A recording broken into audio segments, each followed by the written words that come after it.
நம்மைச் சுற்றி சூழல் விழிப்புணர்வு தகவல்கள்.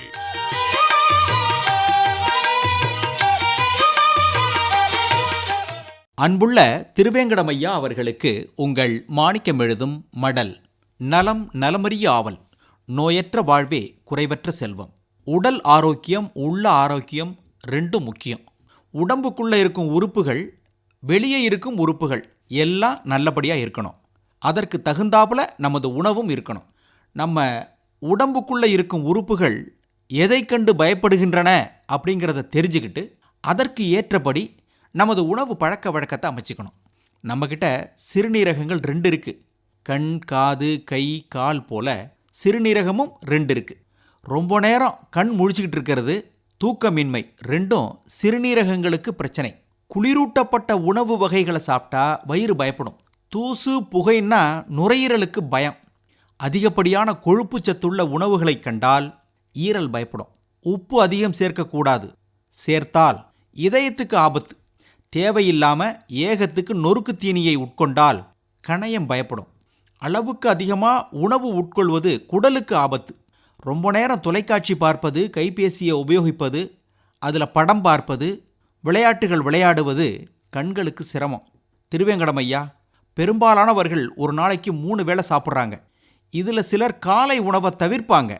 நம் வீட்டு பெண்மணிகள் எப்போ சாப்பிட்றாங்க, என்ன சாப்பிட்றாங்கங்கிறத நாமளும் பார்க்கறதில்ல, அவங்களும் அதுக்கு முக்கியத்துவம் கொடுக்கறதில்ல. அப்புறம் விரதம் இருக்கிறேன்னு பல நாட்கள் காலை உணவை சாப்பிடாமல் இருப்பாங்க. தவறு. எப்போவும் யாரும் காலை உணவை தவிர்க்கக்கூடாது. ஏன்னா முதல் நாள் இரவு 8-9 மணிக்கு சாப்பிட்டுட்டு படுத்து மறுநாள் எழுந்து காலை உணவை உட்கொள்ள 12 மணி நேரம் எடுத்துக்கிறோம். அதையும் தவிர்த்தால் பித்தப்பைக்கு பிரச்சனை. சுவரை வைத்துத்தான் சித்திரம். நமது உடல் மேல் நமக்கு அக்கறை வேண்டும். உடலில் உள்ள உறுப்புகள், வெளியே இருக்கும் உறுப்புகள் எல்லாம் விலை மதிப்பில்லாதவை. பழுதடைஞ்சிடுச்சுன்னா மாற்றி பொருத்துவது மிகவும் சிரமம். அப்படியே மாத்துறதா இருந்தாலும் மிக அதிகமான செலவு பிடிக்கும். உறுப்புகளும் எளிதாக கிடைக்காது. அப்படியே கிடைச்சாலும் அசல் உறுப்புகளைப் போல் செயல்படாது. அதனால உண்ணும் உணவில் கவனம் தேவை. வாழ்க்கை முறையிலும் கவனம் தேவை. காலையில் தூங்கி எழுந்ததும் 2 டம்ளர் தண்ணீர் குடிப்பதால் உள்ளுறுப்புகள் புத்துணர்ச்சி பெறும்.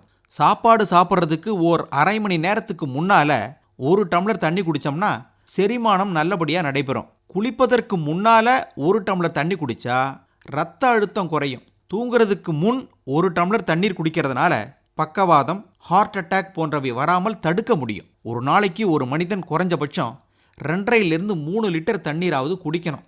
இதனால் 90% நோய்கள் நம்மளை அண்டாமல் பார்த்துக்கலாம். திருவேங்கடமையா, நீங்கள் நல்ல உழைப்பாளி.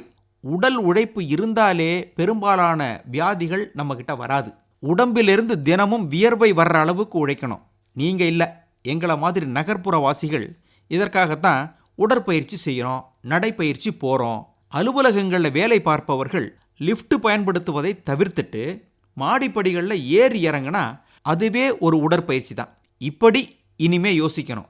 எதை பயன்படுத்தணும், எதை பயன்படுத்தக்கூடாது, எதை சாப்பிடணும், எதை சாப்பிடக்கூடாது, எந்த உணவு நம் உடலுக்கு ஏற்றது, எது ஏற்றதல்லன்னு பார்த்து பார்த்து பயன்படுத்தணும். கடனே இல்லாதவன் பணக்காரன், நோயே இல்லாதவன் லட்சாதிபதி, கோபமே இல்லாதவன் கோடீஸ்வரன். இப்படிக்கு மடல் மாணிக்கம்.